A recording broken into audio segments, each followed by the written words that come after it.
Jadi adalah momen awal kenapa aku tertarik sama bibir kakak pertama gua, saat di kolam renang yang baru buka di kampung.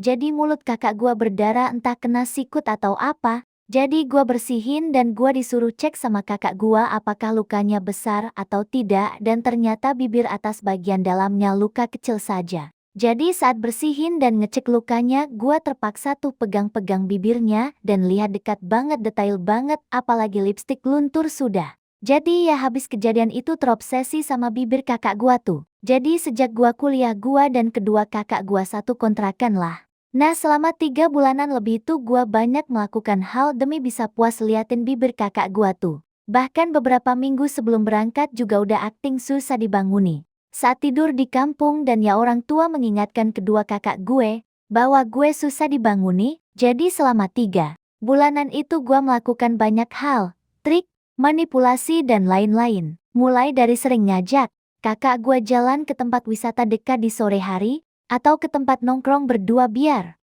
lebih dekat. Kebetulan gua jomblo dan kakak gua juga udah lama putus karena Eldren juga pernah juga sengaja setting tali helmnya jadi saat mau jalan dia kesusahan dan gua bantu dan ia dapat bisa puas lihat bibirnya. Pernah juga ke kamar kakak main handphone dan tertidur tapi sayang dia pakai selimut dan tidur menghadap dinding jadi rencana gagal. Dan banyak lagi mulai dari hal-hal besar dan hal-hal kecil. Tapi selama 2 bulan satu kontrakan. Lama-lama gak cuma bibir aja dan tertarik juga. Akhirnya sama bodinya dan pernah coba ngintip tapi gak bisa karena kamar mandinya full beton dan gak ada celah di pintu. Ataupun di ventilasi dan karena kondisi kamar mandi yang kecil juga dan bersih jadi ada aneh sedikit pasti.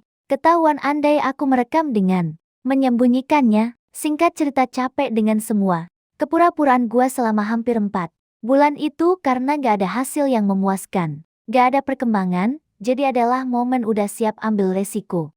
Pas saat itu kakak kedua gua ikut organisasi dan pulangnya mungkin larut malam, gua dan kakak pertama ngobrol panjang lah malam. Itu banyak topik bahasannya sampai ku giring ke arah pacaran dan tanya-tanya pacarnya. Karena memang dia 2 kali pacaran jarak jauh jadi gak banyak lah dapat informasi tentang sejauh apa hubungan mereka. Jadi gua ungkapin lah kalau gua tuh susah cari pacar karena nyari yang mirip dia. Dan gua belak-belakan bilang kalau gue pengen banget ciuman dan bibir favorit gue itu bibirnya dia. Dia syak dan bilang gua gila.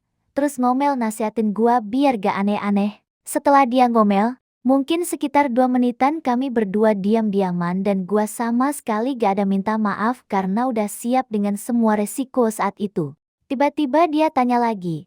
Dia dianggap apa selama ini sama gua dan juga nanya apakah maksud omongan gua tadi itu adalah untuk mencium dia. Tapi gua masih diam aja gak merespon. Tiba-tiba dia bilang boleh tapi sekali aja. Habis itu cari pacarmu terus cium sampai puas ucapnya. Saat itu gua tahu dia sebenarnya marah. Tapi karena dibilang seperti itu tanpa pikir panjang gua sudah gak peduli sama endingnya. Gua lihat dia terus perlahan mendekat ke wajahnya dan mencium bibirnya. Dia gak ada respon dan sama sekali tak merespon ciuman gua. Perlahan gua masukkan lidah gua ke sela bibirnya yang dari awal masih tertutup. Saat lidah gua nyentuh giginya dia menjauhkan wajahnya dan mengakhiri tindakanku. Jadi saat itu aku tinggalkan dan pergi ke kamarku. Sepanjang malam gak bisa tidur. Memikirkan itu apalagi pas dengar kakak kedua sudah pulang makin gak bisa tidur. Nah abis malam itu hampir seminggu gua dicuekin kakak pertama bahkan sampai menghindar kalau lagi dekat-dekat duduk. Karena respon kakak kedua sama gua masih biasa aja, sudah sesuai dugaan gua, kakak pertama gua pasti gak cerita apa-apa ke kakak kedua gua, karena sikap kakak pertama gua yang cuekin gua. Seperti itu jadi saat pulang futsal gua ambil baju-baju dan keperluan kuliah gua ke kos teman kampus. Gua yang jaraknya kurang lebih 15 menitan dari kontrakan. Gua, singkat cerita dengan beberapa drama dan lain-lain 2 hari gua di kos teman gua dijemput sama kakak kedua gua. Malu sih apalagi saat itu ada teman-teman gua tapi malam sebelum dijemput kakak pertama gua cat janji gak akan cuekin gua lagi. Makanya gua mau balik lagi. Beberapa setelah balik lagi ke kontrakan gua sama kakak pertama dah normal.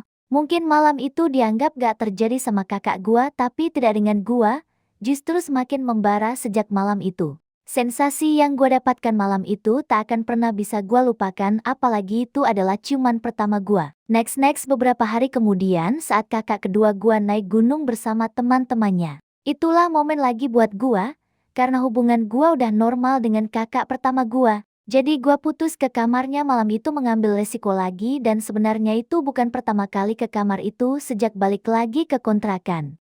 Tapi malam itu pertama kali kami berduaan lagi. Jadi karena sebelumnya sudah tahu dia akan tidur ke arah dinding, jadi saat dia masih menyetrika baju sambil nonton di laptop, gua langsung baring di sudut dekat dinding sambil nonton podcast gak jelas dan tertidur, lebih tepatnya pura-pura tidur. Setelah dia selesai menyetrika, dia mencoba membangunkanku. Walaupun dia tahu aku dulunya gak susah dibangunin waktu dia masih kampung. Tapi mungkin dia ingat sebelum aku ke kuliah orang tua udah kasih peringatan kalau gua itu susah dibangunin. Habis dia bangunin gua dan gak ada respon dari gua. Sempat merasa rencana ini gagal lagi karena aku dengar dia keluar kamar dan pergi ke kamar kakak kedua gua, dan dia balik lagi ke kamar dan tidur di kasur yang sama dengan gua dan dekat dengan gua. Walaupun kasurnya cukup 2 orang tapi karena dia di pinggir mungkin takut jatuh jadi dia agak ke tengah. Tentu saja aku tungguin sampai tidur pulas di jam 3 am, karena menurutku momennya pas dia menghadap gua dan ditambah sudah gak tahan gua dekatkan wajah gua dengan wajahnya. Dengan sepelan mungkin dan ya bibir gua akhirnya merasakan nafasnya. Perlahan gua cium bibirnya dan ya dia terbangun padahal masih bibir ketemu bibir belum. Jadi dia terkejut tapi menjauhkan sedikit wajahnya dari wajah gua. Dengan nada ngantuk kakak, bertanya aku ngapain dan jadi kami berbincang, sedikit tanpa bergerak dari posisi. Tentu saja nafasnya semakin membuat gua panas. Dingin apalagi dengar suara ngantuknya dan gua gak peduli lagi jadi gua cium lagi dan melihat tidak ada perlawanan. Gua lanjutin hingga sampai gua rasakan samar-samar. Lidahnya ikut berputar membalas gerakan lidah gua. Meski bibirnya tidak bergerak, hanya menganga, gua tahu ini sudah lampu hijau. Dan ya sesekali dia lepas ciuman terus bilang udah, dik, tapi gua tetap tancap gas dan lanjut. Saat itu tangan gua mengelus-elus belakang telinganya dan saat tangan gua mengelus bagian samping lehernya dan ada reaksi yang berbeda dan gua tahu kalau kelemahannya di daerah itu. Langsung saja aku lepaskan ciuman gua dan beralih ke leher dan setelah beberapa detik dia mendesah dari leher ke dadanya dan sampai bagian nikmatnya gua hajar juga. Singkat cerita kami bercinta di malam itu tanpa kondom dan keluar di luar. Dan gua balik ke kamar takut ada yang datang. Tiba-tiba di pagi hari, sejak saat itu kami makin sering ciuman kalau situasi mendukung. Dia gak pernah menolak bahkan pernah. Kakak kedua lagi jemur pakaian di belakang kontrakan. Kami ciuman di kamar gua yang bisa sambil pantau pergerakan kakak kedua gua jemur kain dari kaca, tapi gak enaknya selama 3 bulanan setelah kejadian malam itu. Kalau untuk bercinta gak bisa sering seperti yang gua inginkan walaupun kondisi mendukung. Karena kalau gua duluan yang mau dia gak pernah mau bercinta paling berakhir di sama dia. Tapi kalau dia yang mulai duluan pasti berakhir sampai habis. Tapi akhir-akhir ini setelah 4 bulanan sejak malam itu gua sudah tahu polanya gimana caranya kalau gua mau duluan bisa berakhir dengan bercinta. Sebenarnya ada beberapa plot twist dari kakak gua kenapa bisa gua dan kakak gua bisa sejauh ini. Sampai itu aja banyak sebenarnya detail-detail dan percakapan yang cukup